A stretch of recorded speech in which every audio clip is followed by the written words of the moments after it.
baja de ingresos brutos, eso sigue la baja de aportes patronales, sigue la baja de alícuota de reinversión de utilidades.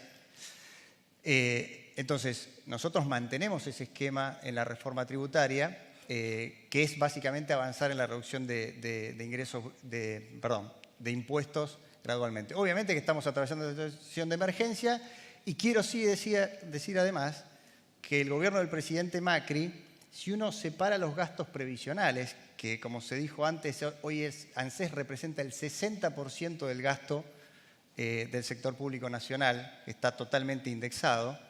Si uno separa prestaciones jubilatorias y planes sociales de ANSES, el gobierno del presidente Macri bajó 5 puntos del PBI del 2015 a 2019 proyectado el gasto público en la Argentina. Es un esfuerzo enorme que por supuesto tiene que ver con reducción de subsidios, mejoras en la eficiencia de la obra pública y muchas otras cosas más, pero que es fundamental para seguir consolidando ese camino en el tiempo. Les hago una pregunta en términos conceptuales y me gustaría ver cómo interactúan con esa pregunta. Acá hay, y de hecho se ha discutido bastante en el coloquio, la idea de que Argentina está con niveles de gasto público y de tributación, que ni siquiera llegan a cubrir ese gasto público, por eso tenemos un déficit fiscal grande, que son intolerables para el sector privado y esa es una de las causas de por qué el sector privado no termina de arrancar nunca. Y la pregunta que quiero hacerles, si tienen un consenso mínimo de que ese es el diagnóstico y si lo que se está discutiendo en el déficit cero del año próximo apunta a solucionar ese diagnóstico o son parches de corto plazo, es decir, un tercio del déficit es le paso parte de los subsidios a las provincias, otro es derrumbo 50% de la obra pública y otro es subo las retenciones transitoriamente y después veo cuándo las saco. Digo, estamos atacando ese diagnóstico que me parece es compartido acá por el mundo empresarial. No, no lo estamos atacando. Y si querés, voy a hacer alguna referencia a lo que estaban discutiendo antes. Primer punto, no vamos a déficit cero. Digo, el año que viene vamos a tener 3.3 de déficit fiscal. Déficit cero no vamos a tener. Porque de vuelta, como siempre digo, los intereses de la tarjeta de crédito yo los pago. No es que me los regalan después, hay que pagarlos. Y lo que hemos visto, que en estos años hemos tenido una fuerte reducción en algunos gastos, como son los subsidios, donde todos coincidíamos que algo con tarifas había que hacer, pero inmediatamente todo ese esfuerzo, esa transferencia o ese esfuerzo que se le pide a la sociedad, inmediatamente se fue por la otra cuenta, que fue intereses. Y cuando uno ve hoy una tasa de interés del 75%, dejando de lado el costo que eso tiene o que hace totalmente inviable una actividad productiva, la economía real, eso también genera costo fiscal. ¿Nos pensamos que aumentar la tasa de interés al 75% no tiene costo fiscal? Las letes no son un costo fiscal de interés después que hay que pagar. Entonces, no estamos en una situación de déficit cero y todavía falta mucho por hacer. En materia impositiva, se habían hecho algunos avances, creo que hay algunos retrocesos este año.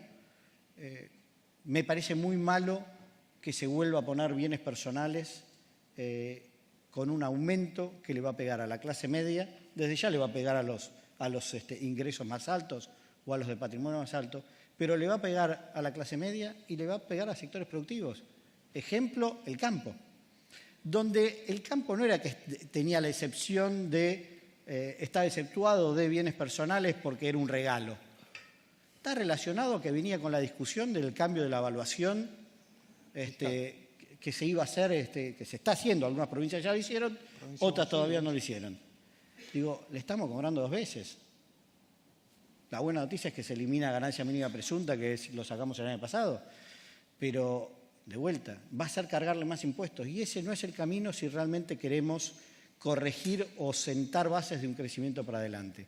Creo que estamos en una situación de parches. Espero que no se caiga de vuelta en errores de volver a trazar el tipo de cambio para tratar de tranquilizar un poco la situación ahora, que te lleve a que dentro de un año vuelvas a tener otra devaluación con nuevos sub y bajas. Perdón, Marco, un presupuesto con un tipo de cambio del orden de los 40 pesos como está previsto, ¿no es un atraso de tipo de cambio en ese sentido? El 40 pesos depende de cómo terminen las bandas, ¿no? Pero sí, un atraso, un tipo de cambio de 40, si vos no controlas la inflación, sí. La clave es qué haces con la inflación. Una inflación de este año que va a terminar cerca del 50%, entre 45 y 50 para no no poner ningún número cerrado, y un tipo de cambio a la baja para tratar de llegar a la banda inferior que te permita hacer algo de emisión monetaria, digo, claramente te va a poner en una situación el año que viene complicada. Digo, y esto hay que verlo muy en detalle con el acuerdo con el fondo. El acuerdo con el fondo lo deberíamos tener a disposición para discutir el presupuesto. Porque se ya está haciendo un presupuesto en base a acuerdos con el fondo que no conocemos. No conocemos, conocemos grandes títulos, pero no conocemos cuáles son las implicancias y cuáles son las restricciones. Y de vuelta, lo más preocupante, no es un esquema donde uno ve que tengamos crecimiento económico, que podamos tener crecimiento económico. Lo que estamos haciendo es apostándole a que la soja dé más o menos bien, podamos tener algo de exportaciones, que no caigan los precios internacionales también, porque eso me va a complicar la cuenta. Eso no es un esquema sustentable en el tiempo, son esquemas de parche y hay que evitar eso. Miguel. No, la pregunta es cuánto tiempo puede aguantar el sector productivo privado tasas de interés del 75%. En la pequeña y mediana está haciendo estragos. El tema del financiamiento, cierre de empresas.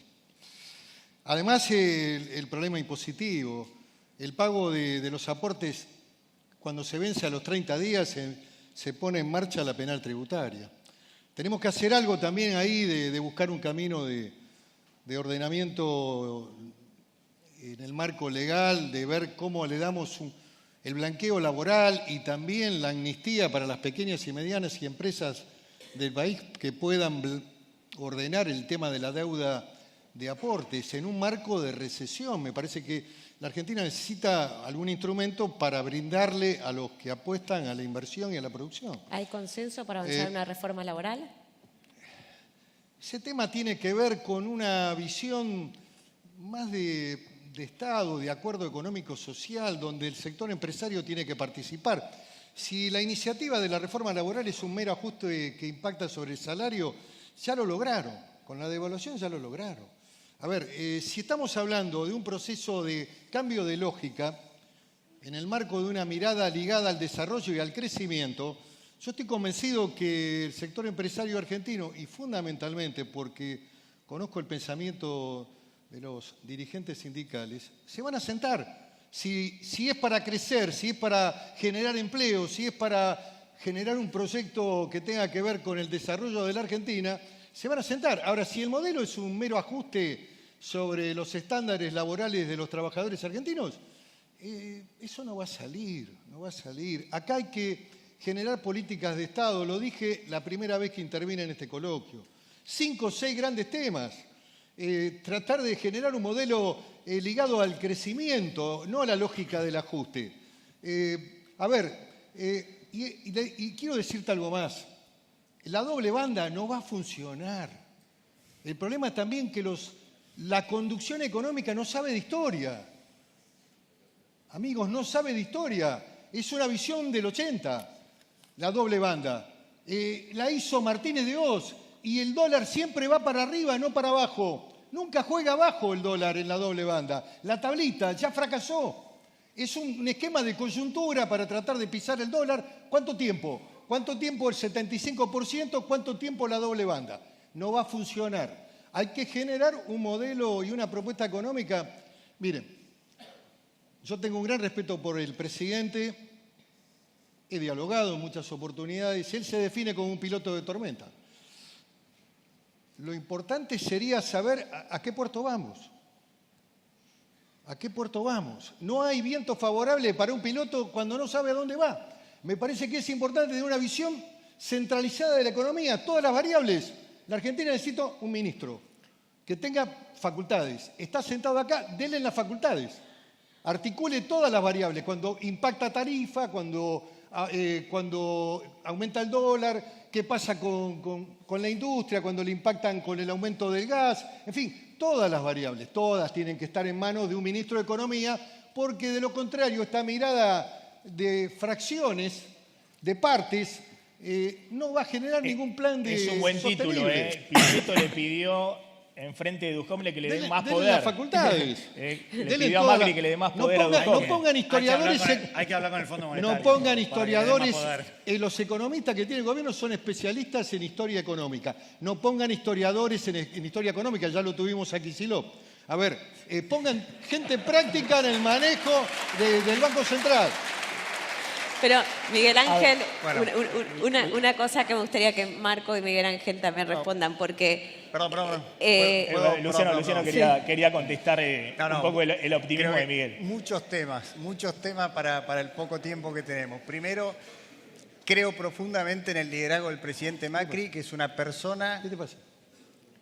Creo profundamente en el liderazgo del presidente Macri, que es una persona que creó un partido político desde cero y llegó a la presidencia de la Nación. Con lo cual, creo que le tenemos que dar la derecha y le tenemos que dar el beneficio de la duda respecto a sus capacidades de liderazgo y de conducción.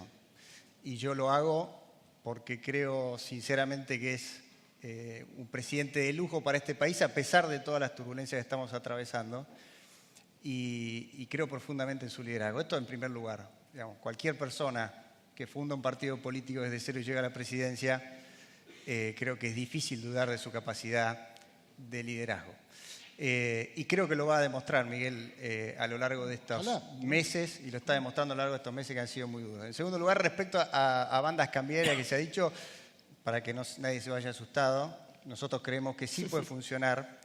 Israel tuvo un sistema de bandas cambiarias a la salida de un sistema de crawling peg allá por los 90, una situación distinta a la de Argentina de ahora, con una tasa de inflación un poco más baja, pero sí aplicó bandas diagonales para balizar la salida nominal de la economía cuando no lo podía hacer. Así que creo que sí puede funcionar. Nosotros sí apostamos a que funcione y creemos que el acuerdo con el Fondo Monetario Internacional, que despejará las dudas sobre el financiamiento del próximo año, nos da una base muy importante para hacerlo.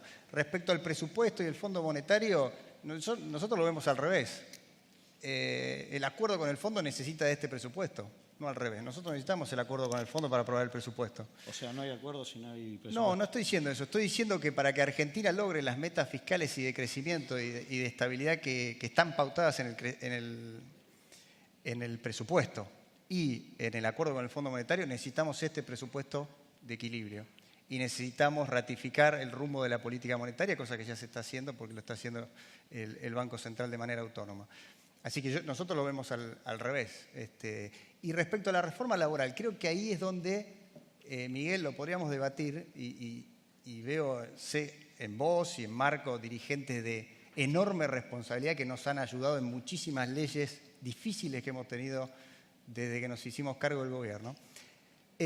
También la clase política tiene que a veces pararse sobre las cuestiones sectoriales, sobre las movilizaciones y pensar en el largo plazo. Y te voy a dar un ejemplo bien concreto que es el de Vaca Muerta. En Vaca Muerta se sentaron los empresarios, el Estado y los sindicatos a revisar las condiciones por las cuales eso podía funcionar.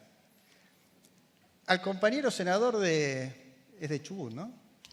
De Neuquén.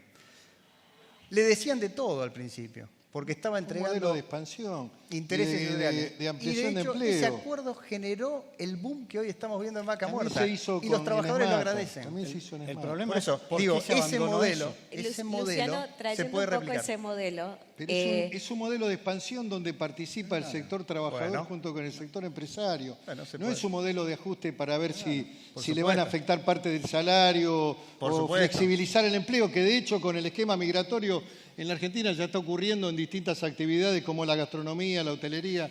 La flexibilización ya está entre nosotros. Pero yo A creo ver, que, trayendo un poco, volviendo al ejemplo de Vaca Muerta, creo que es uno de Sí, los porque tenemos pocos 30% sectores de donde informalidad, realmente se ha crecido la inversión o ha aparecido la inversión. Porque también del lado del inversor uno ve que oposición y oficialismo no solo tienen un rumbo, sino que tienen un consenso hacia dónde ir. Mi pregunta es, veníamos hablando antes de subir acá, ¿qué es lo que buscan los inversores? Los inversores, es cierto, coincido con Miguel Ángel, no solo les cuesta ver de repente el rumbo en muchos aspectos del gobierno, pero también les cuesta ver el rumbo de la oposición. ¿A dónde va el peronismo? ¿Qué buscaría el peronismo si ganara las elecciones en 2019? Miguel, Marco. ¿Querés una referencia? Te dejo la parte política. A vos que sabés más que yo de esto. Yo soy nuevito en la política, así que Miguel sabe más. Adelante, adelante. si quiere hablamos contesto porque yo, ahí no, se enojaron conteste. con lo que dije. Este- Así que distendamos un poco. Ahí en la punta se enojó el señor. Se enojan. Está un bien, poco. pero- ¿Qué va a hacer? Lo bueno es enojarse, pero escuchar al otro, ¿no? Porque hace falta Lo los importante es consensos. salir del espíritu ONG. Mira, Ustedes son empresarios, tienen que tener espíritu de renta, de generar recursos. Mira, las discusiones, y te pongo el ejemplo de la reforma laboral, porque es un buen ejemplo.